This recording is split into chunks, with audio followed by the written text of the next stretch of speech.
ನಮಸ್ಕಾರ. ಮತ್ತೆ ನಿಮಗೆಲ್ಲ ಮನಿ ಮಾತು ಕಾರ್ಯಕ್ರಮಕ್ಕೆ ಸ್ವಾಗತ. ಇವತ್ತು ಒಂದಿನ ನಾನು ಮಡ್ರಾಸಲ್ಲಿಲ್ಲ, ತಿರುಚಿನಲ್ಲಿದ್ದೀನಿ. ಇವತ್ತು ಮಾರ್ಕೆಟ್ ಓಪನ್ ಆಗಿದ ತಕ್ಷಣವೇ ಒಂದು 200 ಪಾಯಿಂಟ್ಸ್ ಹಾಕ್ದ. ಬ್ಯಾಂಕ್ ನಿಫ್ಟಿನ ಒಂದು 500 ಪಾಯಿಂಟ್ ಅಷ್ಟು ಹಾಕ್ದ. ನಾನು ಒಂದು 11 ಗಂಟೆಗೆ ಇದನ್ನು ತಿರುಚಿನಲ್ಲಿ ರೆಕಾರ್ಡ್ ಮಾಡುವಾಗ ಮಾರ್ಕೆಟ್ ಒಂಥರ ರಿಕವರ್ ಆಗಿ 70 ಪಾಯಿಂಟ್ ಮೈನಸಲ್ಲಿದೆ.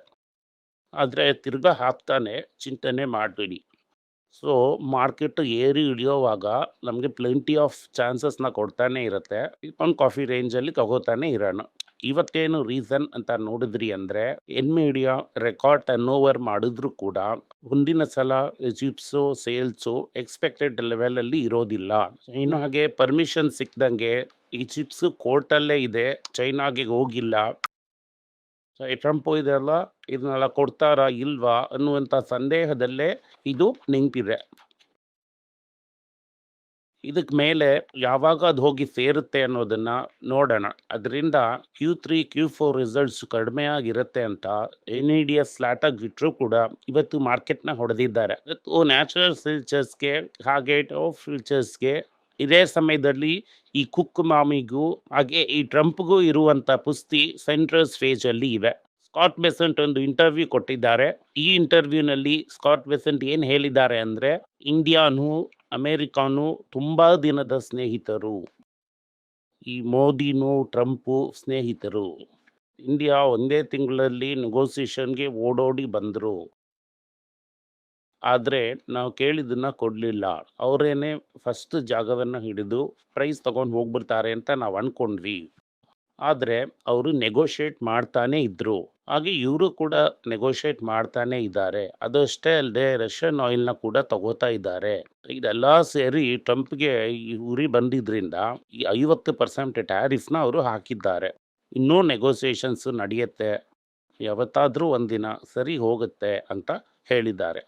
ಇವರು ಈ ಥರ ಹೇಳುವಂಥ ಸಮಯದಲ್ಲಿ ಇಂಡಿಯಾಗೆ ಬಂದು ಟ್ರಂಪ್ಗೆ ಒಂದು ಸಹಾಯ ಮಾಡ್ತೀವಿ ಅನ್ನೋ ಥರ ಅವರು ಹೇಳಿದ್ದಾರೆ. ಏನು ಮಾಡಿದ್ದಾರೆ ಅಂತಂದರೆ, ಕಾಟನ್ನ ಇಂಪೋರ್ಟು ಡ್ಯೂಟಿ ಫ್ರೀಯಾಗಿ ಇಟ್ಟಿದ್ರು ಸೆಪ್ಟೆಂಬರ್ 30th ಸೊ ಈಗ ಅದನ್ನು ಡಿಸೆಂಬರ್ವರೆಗೂ ಮುಂದೂಡಿಸಿದ್ದಾರೆ. ಇಂಡಿಯಾದಿಂದ ಮ್ಯಾಕ್ಸಿಮಮ್ ಕಾಟನ್ನು ಇಂಪೋರ್ಟ್ ಆಗ್ತಾ ಇದ್ದಂಥದ್ದು ಅಮೇರಿಕಾದಿಂದ ಇಂಡಿಯಾಗೆ ತುಂಬ ಕಾಟನ್ ಬರುತ್ತೆ. ಇದು ಟ್ರಂಪ್ಗೆ ಒಂದು ಪೀಸ್ ಆಫರಿಂಗ್ ಥರನೇ. ಮೇನ್ಸ್ಗೆ ಇದು ಸ್ವಲ್ಪ ಪ್ರೆಷರ್ನ ಕಡಿಮೆ ಮಾಡುತ್ತೆ. ಆದರೆ ನಮ್ಮ ಗೌರ್ಮೆಂಟ್ ಎಕ್ಸ್ಪೋರ್ಟರ್ಸ್ಗೆ ಇದು ಹೆಲ್ಪ್ ಮಾಡುತ್ತಾ ಅಂತ ಅನ್ನೋದು ಗೊತ್ತಿಲ್ಲ. ಇಂಡಿಯಾ ಏನು ಹೇಳ್ತಾ ಇದೆ ಅಂತಂದರೆ, ನಾವು ಈ ಅಮೇರಿಕಾ ಮಾರ್ಕೆಟಲ್ಲಿ ಬರುವಂಥ ಲಾಸನ್ನು ಕವರ್ ಮಾಡೋದಕ್ಕೆ 40 ದಿನಗಳಿಗೆ ಔಟ್ರೀಚ್ ಮಾಡಿದ್ದೀವಿ.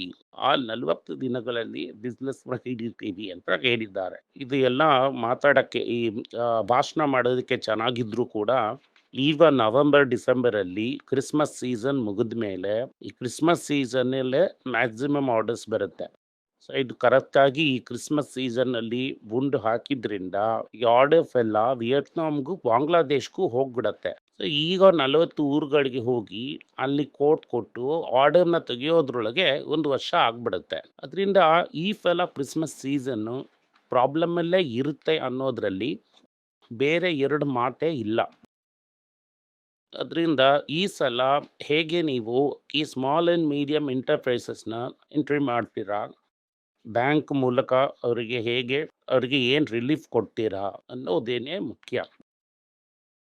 ಅದೇ ಸಮಯದಲ್ಲಿ ಒಬ್ಬ ಗೌರ್ಮೆಂಟ್ ಸೋರ್ಸ್ ಅವ್ರನ್ನ ಕೂಗ್ದು ಎಲ್ಲ ಕಾಸ್ಟ್ನ ಸೇರಿಸಿದ್ರು ಕೂಡ ಈ ಆಯಿಲ್ ಮಾರ್ಕೆಟಲ್ಲಿ 12ರಿಂದ 14%ವರೆಗೂ ಲಾಭ ಸಂಪಾದನೆ ಮಾಡೋದಾಗಿ ಮಾತಾಡ್ತಾರೆ. ಸೊ ಈ ₹12 ಒಂದು ₹10ನ ಕಡಿಮೆ ಮಾಡಿದ್ರು ಕೂಡ ಎಲ್ಲರಿಗೂ ಒಂದು ರಿಲೀಫ್ ಸಿಗುತ್ತೆ. ಅದೇ ಸಮಯದಲ್ಲಿ ಇನ್ಫ್ಲೇಷನ್ ಕೂಡ ಕಡಿಮೆ ಆಗುತ್ತೆ. FMCG ಕಂಪನಿಗಳೆಲ್ಲ ಏನು ಹೇಳ್ತಿದ್ದಾರೆ ಅಂದರೆ, 2 ವರ್ಷದಿಂದ ನಾವು ಸಿಚುವೇಶನ್ ಮಾಡ್ತಾ ಇದ್ದೀವಿ. ಅಂದರೆ ₹5 ಪ್ಯಾಕಲ್ಲಿ 100 ಗ್ರಾಮ್ ಕೊಡುವಂಥ ಜಾಗದಲ್ಲಿ 80 ಗ್ರಾಮ್ನ ಕೊಡ್ತಾ ಇದ್ದೀವಿ. ಈಗ ಸೆಪ್ಟೆಂಬರ್ 4 ಅವತ್ತು GSTನ ಕಟ್ ಮಾಡಿದ್ರು ಅಂತ ಅಂದರೆ, extra soap, extra biscuit, extra shampoo ಕೊಡಬೇಕು ಅನ್ನೋದನ್ನು ಬಿಟ್ಟರೆ ಬೆಲೆ ಏರಿಕೆಗಳನ್ನ ಕಡಿಮೆ ಮಾಡಬೇಕು. ಎಷ್ಟು ನೀವು GSTನ ಕಡಿಮೆ ಮಾಡ್ತೀರಾ? ಸೊ ಅಷ್ಟಕ್ಕೆ ನಾವು ಎಕ್ಸ್ಟ್ರಾ ಕೊಡಬೇಕು ಅನ್ನೋದನ್ನ ಬಿಟ್ಟರೆ ಬೆಲೆ ಕಡಿಮೆ ಆಗೋದಿಲ್ಲ ಅಂತ ಹೇಳಿದ್ದಾರೆ. ಅಟ್ಲೀಸ್ಟ್ ಶ್ರಿಂಕ್ಫ್ಲೇಷನ್ನ ಸ್ವಲ್ಪ ರಿವರ್ಸ್ ಮಾಡೋಣ ಅಂತ ಹಲವು FMCG ಕಂಪನಿಗಳು ಹೇಳಿವೆ. ಆದರೆ ಈಗ ಸದ್ಯಕ್ಕೆ ಸೇಲ್ಸು ಸ್ವಲ್ಪ ಕಡಿಮೆ ಆಗಿದೆ. ರೇಟ್ ಕಡಿಮೆ ಆಗುತ್ತಾ ಅಂತ ವೇಟ್ ಮಾಡ್ತಾ ಇದ್ದಾರೆ. ಸೊ ಆಗಸ್ಟು ಸೆಪ್ಟೆಂಬರ್ ಸೇಲ್ಸು ತುಂಬ ಮೋಸವಾಗಿದೆ. 15th ಆಗಸ್ಟಿಂದ ಸೇಲ್ಸ್ ಇಲ್ಲ. ಅದನ್ನು 3rd 4th ಅವತ್ತು ಅನೌನ್ಸ್ ಮಾಡಿ ಇಂಪ್ಲಿಮೆಂಟ್ ಮಾಡೋವರೆಗೂ ಇದನ್ನ ನಿಲ್ಲಿಸ್ತೀವಿ ಅಂತ ಹಲವು FMCG ಕಂಪನಿಗಳು ಹೇಳ್ತಾ ಇದ್ದಾರೆ. ಸೊ ತುಂಬ ಸೇಲ್ಸ್ನ ಸೆಪ್ಟೆಂಬರ್ ತಿಂಗಳಾದ್ಮೇಲೆ ತಳ್ಳಿ ಹಾಕ್ತಾರೆ ಜನಗಳು ಅಂತ ಎದುರು ನೋಡಲ್ಪಡ್ತಿದೆ. ಇದು Maruti and other main auto ಕಂಪನೀಸ್ನ ತುಂಬ ಎಫೆಕ್ಟ್ ಮಾಡುತ್ತೆ. ಇವತ್ತು ಮಾರ್ಕೆಟ್ನ ಆಟೋ ಕಂಪನೀಸು ಫಾರ್ಮಾನು ಇಟ್ಟು ಏರಿಸಿದ್ದಾರೆ. ಫಾರ್ಮಾ ಬಗ್ಗೆ ಮಾತಾಡುವಾಗ 3 ಕಂಪನಿಗಳ ಬಗ್ಗೆ ನ್ಯೂಸ್ ಬಂದಿದೆ. ಸಿಪ್ಲಾ ಐಕ್ಯಾನೆಟ್ ಅನ್ನುವಂಥ ಕಂಪನಿಯಲ್ಲಿ ಅವರ ಸ್ಟೇಕನ್ನು ಏರಿಸಿದ್ದಾರೆ. ಆದರೆ ಅದೇ ಸಮಯದಲ್ಲಿ 20,000 ವೇಸ್ ಆಫ್ ಇಂಜೆಕ್ಷನ್ ಜೊತೆ ಇಂಜೆಕ್ಷನ್ ಅಂದರೆ ಈ ವ್ಯಾಕ್ಸಿನೇಷನ್ ಆಸ್ಮಾಗೆ ಇರೋದನ್ನ ಮಾಡಿದ್ದಾರೆ. US FDA ಅದರಲ್ಲಿ ಇದಿದೆ, ಅದನ್ನ ತಿರ್ಗಾ ತೆಗಿಬೇಕು ಅನ್ನೋ ಥರ ಹೇಳಿದ್ದಾರೆ. ಏಪ್ರಿಲ್ 2025 ಅಲ್ಲಿ ಒಂದು ಫಾಲಿಹೋಮಿನ್ ಸಬ್ಸಿಡ್ರಿನ ಡಾಕ್ಟರ್ ರೆಡ್ಡಿ ಜೊತೆ ಮರ್ಜ್ ಮಾಡಿದಾಗ ನೀವು ಟ್ಯಾಕ್ಸ್ನ ಸರಿಯಾಗಿ ಕಟ್ಟಿಲ್ಲ, 2,000 ಕೋಟಿ ಟ್ಯಾಕ್ಸ್ನ ಕಟ್ಟಿ ಅಂತ IT ಡಿಪಾರ್ಟ್ಮೆಂಟು ಹೇಳಿದ್ದಾರೆ. ಅದನ್ನು ಸಕ್ಸಸ್ಫುಲ್ ಆಗಿ ಈ ತೆಲಂಗಾಣ ಹೈಕೋರ್ಟಲ್ಲಿ ಡಾಕ್ಟರ್ ರೆಡ್ಡಿ ಸ್ಟೇ ತಗೊಂಡಿದ್ದಾರೆ. ಬಯೋಕಾನ್ಗೆ ಒಂದು ಹೊಸ ಡ್ರಗ್ಗೆ ಅಮೆರಿಕಾಲಿ FDAಗೆ ಅಪ್ರೂವಲ್ ಸಿಕ್ಕಿದೆ. ಸೊ ಇದೆಲ್ಲಾನು ಫಾರ್ಮಾಗೆ ಒಳ್ಳೆ ನ್ಯೂಸು. ಈ ಒಂದು ಸಿಪ್ಲಾದ ನ್ಯೂಸನ್ನು ಬಿಟ್ಟು ಅದರಿಂದಾನೇ ಇವತ್ತು ಫಾರ್ಮಾ ಸ್ಟಾಕು ಸ್ವಲ್ಪ ಮೇಲೆ ಇದೆ. ಆಫ್ಟರ್ ಬಿದ್ದಿ ಸ್ಟಾಕ್ ಕೂಡ ಸ್ವಲ್ಪ ಮೇಲೆ ಏರಿದೆ. ಯಾಕೆ ಅಂತಂದರೆ ನಿಲ್ಲುವಂಥ ಮಾರ್ಕೆಟಲ್ಲಿ ಫ್ಲ್ಯಾಟ್ ಆಗಿ ತೋರಿಸ್ತಾ ಇದ್ದಾರೆ. ಅವರಿಗೆ ಈ ತೆಲಂಗಾಣ ಹೈಕೋರ್ಟಲ್ಲಿ ಸಿಕ್ಕಿದಂಥ ಒಂದು ದೊಡ್ಡ ರಿಲೀಫ್ ಇದು. ಇವತ್ತು ನಾರಾಯಣ್ ಅಂತ chief marketing officer of IDFC first bank ಹೊಸದಾಗಿ ಒಂದು ಏವಿಯೇಷನ್ ಕಂಪನಿಯಲ್ಲಿ ಸೇರೋದಾಗಿ ಹೇಳಿದೆ. ಅದರಲ್ಲಿ ಅವರು ಈ ವೈದ್ಯನಾಥನ್ನ ಪ್ರೈಸ್ ಮಾಡಿದ್ದಾರೆ. ಅವರು ಓವರ್ ಆಲ್ ಆಗಿ ಈ ಕಂಪನಿನ ಪ್ರೈಸ್ ಮಾಡಿ ನನಗೆ ಬೇರೆ ಸ್ವಿಚ್ಚಿಂಗ್ ಇದು, ಈ ಕಂಪನಿನ ಬಿಟ್ಟೆ ನಾನು ಹೊರಗಡೆ ಹೋಗ್ತಾ ಇದ್ದೀನಿ ಅಂತ ಪ್ರೈಸ್ ಮಾಡಿದ್ದಾರೆ. ಮೊದಲೇ ಅವರು ಪೇಪಾಲಲ್ಲಿ ಇದ್ದಂಥವ್ರು, ಮೋತಿಲಾಲ್ ಒಸ್ವಾ, ಕೋಟಕ್ ಮಹೇಂದ್ರ ಬ್ಯಾಂಕ್ ಅಲ್ಲೆಲ್ಲ ಇದ್ದಂಥವ್ರು ಈಗ IDFC ಬ್ಯಾಂಕಲ್ಲಿ ಬಂದಿದ್ದಾರೆ. ಅದರಲ್ಲೂ ಇಷ್ಟು ದಿನ ಈ ಒಂದು ಬ್ರ್ಯಾಂಡಿಂಗ್ನ ಕ್ರಿಯೇಟ್ ಮಾಡಿ ಈ ಬ್ರ್ಯಾಂಡ್ನ ಕ್ರಿಯೇಟ್ ಮಾಡೋದ್ರಲ್ಲಿ ಅವರು ದೊಡ್ಡ ಲೋನ್ನ ಪ್ಲೇ ಮಾಡಿದ್ದಾರೆ. ಅವರೀಗ ಕಂಪ್ಲೀಟ್ ಆಗಿ ಏವಿಯೇಷನ್ ಇಂಡಸ್ಟ್ರಿಗೆ ಬದಲಾಗೋದಾಗಿ ಹೇಳಿದ್ದಾರೆ. ಅವರು ಆಕಾಶಕ್ಕೆ ಹೋಗ್ತಾರೆ ಅಂತ ಮೋಸ್ಟ್ ಆಫ್ ದಿ ಪೀಪಲ್ ಅಂದ್ಕೊಳ್ಳೋವಂಥದ್ದು. ಅವರು ಆಕಾಶಕ್ಕೆ ಹೋಗ್ತಾರೆ. ರಿಲಯನ್ಸಲ್ಲಿ ಹಲವು ವಿಷಯಗಳನ್ನು ನಾನು ಹೇಳಿರುವಂಥದ್ದು ಮುಂಚೆನೇ ಡಿಸ್ಕಸ್ ಮಾಡಿದ್ದೀವಿ ನಾವು. ಇದನ್ನು ರಿಟೈಲಲ್ಲಿ ಒಂದು ಪ್ರಾಬ್ಲಮ್, ಅದೇ ಸಮಯದಲ್ಲಿ ಈ ದೇವತಾ ಪ್ಯಾಕೇಜ್ ಆದಮೇಲೆ ಇದು ಸೇಲ್ಸ್ ಕಡಿಮೆ ಆಗಿರುವಂಥದ್ದು, ಅದಾದಮೇಲೆ ಒರಿಜಿನಲ್ ಕ್ಯಾಶ್ ಎಂಜಿನ್ ಇದಂಥ ಪೆಟ್ರೋಲಿಯಂ ಬಿಸ್ನೆಸ್ಸಲ್ಲಿ, ಆಮೇಲೆ ಈ ರಷ್ಯನ್ ಆಯಿಲ್ ಪ್ರಾಬ್ಲಮ್ಮು, ಇದೆಲ್ಲಾನು ಈ ರಿಲಯನ್ಸ್ ಶೇರ್ ಬೆಲೆ ಏರ್ತಾನೆ ಇದೆ. ಇದರಿಂದಾನೇ ಈ ರಿಲಯನ್ಸ್ನ ಶೇರ್ ಬೆಲೆ AGM ಇಂದ ನ್ಯೂಸ್ ಬಂದರೆ ಟ್ರಿಗರ್ ಆಗಿ ಮೇಲೆ ಏರುತ್ತೆ ಅಂತ ನಾನು ಅನ್ಕೋತೀನಿ. ಆ ಥರ ಏರಿದ್ರೂ ಕೂಡ ತುಂಬ ದಿನಕ್ಕೆ ಅದು ಮೇಲೆ ಇರೋದಿಲ್ಲ.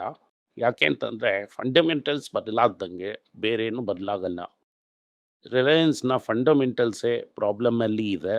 ಈ ಪೆಟ್ರೋಲ್ ಡೀಸೆಲು ಇಂಡಿಯಾದಲ್ಲಿ ಬಿಗ್ ಸೇಲ್ಸ್ ಅನ್ನೋದ್ರ ಇಲ್ಲ, ಹೊರದೇಶದಲ್ಲೇ ಅದು ಸೇಲ್ಸು. ಹೊರದೇಶದಲ್ಲಿ ಪೆಟ್ರೋಲ್ನು ಡೀಸೆಲ್ ಯೂಸೇಜ್ನ ಕಡಿಮೆ ಮಾಡುವಂಥ ನಿಟ್ಟಿನಲ್ಲಿ ಇದ್ದಾರೆ. ಇದೇ ಸಮಯದಲ್ಲಿ ರಷ್ಯನ್ ಆಯಿಲ್ನ ಈ ರಿಫೈನರಿನಲ್ಲಿ ಯೂಸ್ ಮಾಡೋದ್ರಿಂದ ಅವ್ರ ಮೇಲೆ ಸ್ಯಾಂಕ್ಷನ್ಸ್ ಬರೋದಕ್ಕೆ ಕೂಡ ಸಾಧ್ಯತೆಗಳಿದೆ. ಅದರಿಂದ ರಿಲಯನ್ಸ್ ಶೇರ್ಗೆ ಪಾಸಿಟಿವ್ ನ್ಯೂಸ್ ಸ್ಟ್ರೇಯಸ್ ಏನೂ ಇಲ್ಲದೆ ಇರೋದ್ರಿಂದ ಅದು ದೊಡ್ಡದಾಗಿ ಟೇಕ್ ಆಫ್ ಆಗುತ್ತೆ ಅಂತ ನಮ್ಮಿಂದ ನಂಬೋದಕ್ಕೆ ಆಗ್ತಾ ಇಲ್ಲ. ಇವತ್ತು ಚಿನ್ನದ ಬೆಲೆ ಏರ್ತಾನೆ ಇದೆ. ತಿರ್ಗಾ ಚಿನ್ನದ ಬೆಲೆ ತಿರ್ಗಾ 9,400ನ ದಾಟ್ಬಿಡ್ತು. ಇನ್ನೂ ಕೂಡ ಮೇಲೆ ಏರುತ್ತೆ. ಯಾಕೆ ಅಂತಂದರೆ ಅಮೇರಿಕಾದಲ್ಲಿ ರೇಟ್ ಕಟ್ ಮಾಡಬೇಕು ಅಂತ ಹೇಳಿದ್ದಾರೆ. ಅವರು ರೇಟ್ ಕಟ್ ಮಾಡಿದ್ರು ಅಂತಂದರೆ ಗೋಲ್ಡ್ ಬೆಲೆ ಇನ್ನೂ ಕೂಡ ಏರುತ್ತೆ. ತಂಗಮೈಲ್, ಟೈಟನ್ ಈ ಶೇರ್ಸ್ ಬೆಲೆಗಳೆಲ್ಲ ತುಂಬ ಭಯಂಕರವಾಗಿ ಏರಿದೆ. ಅದರಿಂದ ಈ ಮಣಪುರಂ, ಮುತ್ತೂಟ್, ಸೌತ್ ಇಂಡಿಯನ್ ಬ್ಯಾಂಕ್ಗಳಿಗೆಲ್ಲ ಇದು ಒಳ್ಳೆಯದು.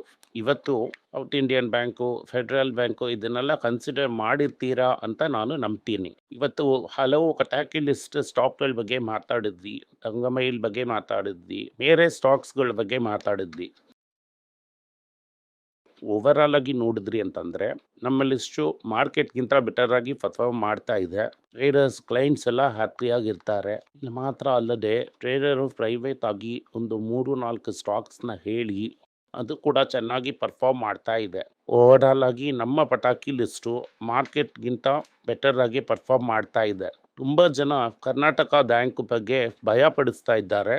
ಕರ್ನಾಟಕ ಬ್ಯಾಂಕು ಅಡ್ವಾನ್ಸಸ್ನ ಕಡಿಮೆ ಮಾಡಿದ್ದು, ಯಾಕೆಂದರೆ ಅವರ 85% of the loan outing rate interest ಇದೆ. ಅದರಿಂದ ಅದರ ನೆಟ್ ಇಂಟ್ರೆಸ್ಟ್ ಮಾರ್ಜಿನ್ನು 2-2.5% ಅಷ್ಟು ಶಂಕ್ ಆಗಿದೆ. ಅದರಿಂದ ಮಾರ್ಕೆಟಲ್ಲಿ ₹170ವರೆಗೂ ಹೋಗಿದೆ. ಅದರ ಬುಕ್ ವ್ಯಾಲ್ಯೂ 250-85 ರೂಪಾಯಿನ ದಾಟಿದೆ.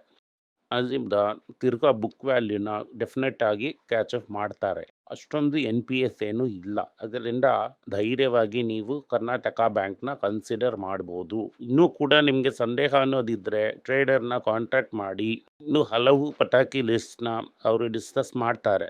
HDFC bank shares 50% ಅಡಿಯಲ್ಲಿದೆ. ತುಂಬ ಜನ ಕೇಳ್ತೀರಾ ಅದನ್ನು ನಾವು ಕನ್ಸಿಡರ್ ಮಾಡ್ಬೋದಾ ಅಂತ. ಅದನ್ನು ನಾವು ಕನ್ಸಿಡರ್ ಮಾಡೋದಕ್ಕಾಗಲ್ಲ. ಯಾಕೆ ಅಂತಂದರೆ 50% ಕೆಳಗಡೆ ಬಿದ್ದಿರೋದ್ರಿಂದ ಈ ನಂಬರ್ ಆಫ್ ಶೇರ್ಸು ಡಬಲ್ ಆಗಿದೆ.